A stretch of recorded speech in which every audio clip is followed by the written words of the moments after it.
Hello 42, अभिवादन आपका एक्जिमर के इस पहले पार्ट के हार्मोन्स के वीडियो एपिसोड में। हमारे शरीर में कुल 230 तरह के हार्मोन्स होते हैं जो शरीर में अलग अलग कामों को कंट्रोल करते हैं। हार्मोन की छोटी सी मात्रा ही कोशिका के काम करने के तरीके को बदलने के लिए काफी होती है। दरअसल यह एक केमिकल मैसेंजर की तरह एक कोशिका से दूसरी कोशिका तक सिग्नल पहुंचाते हैं। एक गलत मैसेज आपकी लाइफ का बैलेंस बिगाड़ सकता है। खुद को कैसे बचाएं इस समस्या से, यही है इस वीडियो का विषय, जिसमें आज आप जानेंगे कि क्या होते हैं हार्मोन, असंतुलन से समस्याएं कौन सी होती हैं और क्यों होता है असंतुलन जैसे प्रश्नों के जवाब जरा विस्तार से। ये और इसके अलावा और भी बहुत कुछ है इस वीडियो में आपकी जानकारी के लिए।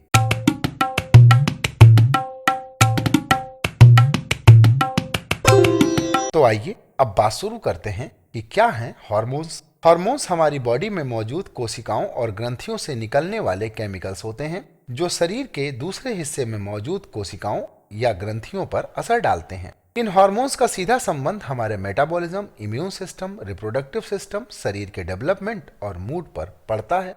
और इनके असंतुलन से समस्याएं क्या होती हैं, आइए अब ये जानते हैं। दरअसल हमारी बॉडी में हर तरह के हार्मोन का अलग अलग रोल होता है। किसी भी तरह के हार्मोन का तय से ज्यादा मात्रा या कम मात्रा में निकलने को हार्मोन असंतुलन कहा जाता है। वैसे तो पुरुषों और महिलाओं दोनों में ही कई तरह के हार्मोन्स पाए जाते हैं, लेकिन कुछ का असर सीधे रोजमर्रा के जीवन पर पड़ता है।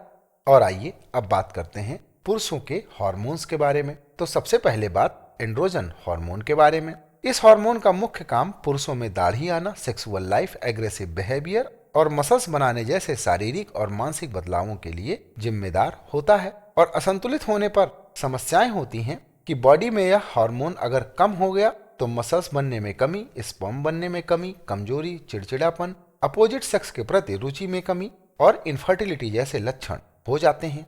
इसके बाद दूसरे हार्मोन का नाम है इंसुलिन। इसका मुख्य काम बॉडी में ग्लूकोज के लेवल को कंट्रोल करना होता है। यह ब्लड में ग्लूकोज को बढ़ने से रोकता है। हमारे बॉडी में ग्लूकोज की नॉर्मल मात्रा फास्टिंग में 70 से 100 तक और नॉन फास्टिंग में 140 ग्राम पर डेसीलीटर तक होनी चाहिए। और इसके असंतुलित होने पर ब्लड में ग्लूकोज की मात्रा बढ़ जाती है। इसका असर बॉडी के करीब सभी ऑर्गन्स पर पड़ता है। इसके असंतुलन से घाव जल्दी नहीं भरते, हाथों पैरों में दर्द रहना शुरू हो जाता है, जल्दी जल्दी पेशाब आता है, वजन घटता है, भूख का काफी कम हो जाना इसके लक्षण हैं। और डायबिटीज पर ज्यादा जानकारी के लिए आप हमारे पिछले वीडियोस भी देख सकते हैं, लिंक हमने डिस्क्रिप्शन में दे रखा है।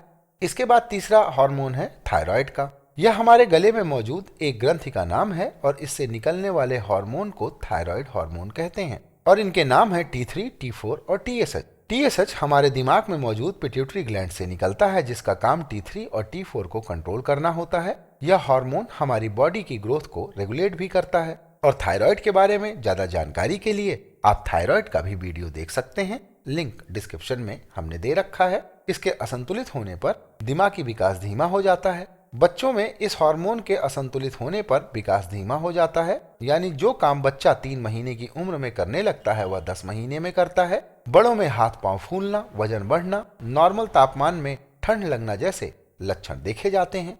इसके बाद चौथा हार्मोन है पैराथायरॉयड हार्मोन। यह भी गले में मौजूद होता है और इसका काम हमारी बॉडी में कैल्शियम के लेवल को कंट्रोल करना होता है। इसके असंतुलन पर हड्डियां कमजोर हो जाएंगी। यह बूढ़े लोगों में ज्यादा होता है।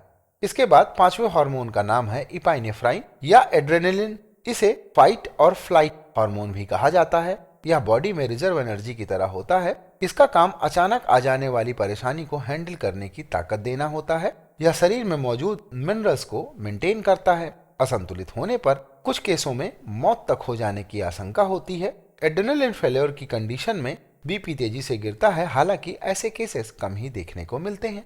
और आइए अब जानते हैं महिलाओं के हार्मोन्स के बारे में। तो सबसे पहली बात थायराइड हार्मोन के बारे में।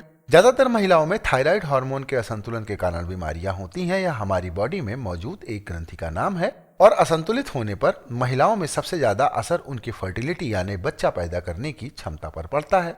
इसके बाद दूसरे नंबर का महिलाओं का हार्मोन है एस्ट्रोजन और प्रोजेस्टेरोन। यह दोनों ही सेक्स हार्मोन होते हैं जो महिलाओं में फर्टिलिटी से जुड़े होते हैं। एस्ट्रोजन का काम हड्डियों को मजबूत करना भी होता है। महिलाओं में मीनोपॉज के बाद हड्डियों का कमजोर हो जाने की वजह भी एस्ट्रोजन की कमी ही होती है। इसलिए डॉक्टर उन्हें खाने में कैल्शियम की गोलियां देते हैं। वहीं प्रोजेस्टेरॉन का काम महिलाओं में पीरियड्स के साइकिल को सही रखना है और पहले 3 महीने में माँ के गर्भ में बच्चे को बढ़ने में मदद करना होता है। असंतुलित होने पर महिलाओं में मेंसेस साइकिल में गड़बड़ी होना, ज्यादा ब्लीडिंग होना, कभी कभी पीरियड्स में 3 या 4 बार ब्लीडिंग हो जाना जैसी समस्याएं होती हैं। उम्र बढ़ने पर बच्चा पैदा करने में दिक्कत आने जैसी परेशानी भी उनको हो जाती है।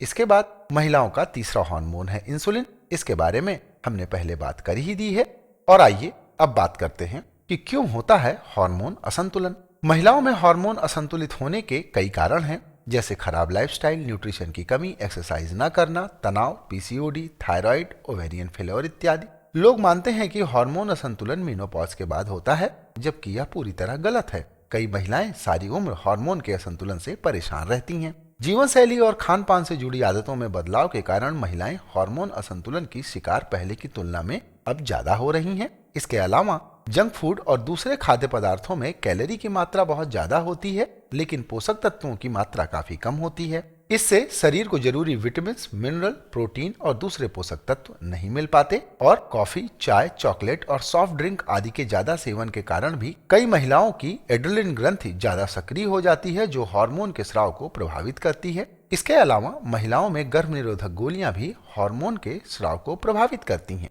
तो ये थे कुछ ऐसे कारण जिनसे हार्मोन्स का असंतुलन होता है। और आज के वीडियो में बस यहीं तक। वीडियो के दूसरे पार्ट में हम बात करेंगे हार्मोन बैलेंस बिगड़ने के लक्षण क्या हैं, हार्मोन्स का बैलेंस कैसे करें, क्या खाएं क्या ना खाएं और इसका इलाज आप कैसे कर सकते हैं जैसे प्रश्नों के बारे में जरा विस्तार से। और अगर आपको यह वीडियो अच्छा लगा हो तो इसे किसी से शेयर भी जरूर कीजिएगा। वीडियो से संबंधित आपके कोई प्रश्न हो तो कमेंट कीजिएगा। वीडियो देखने के लिए आपका अनंत धन्यवाद। नमस्कार।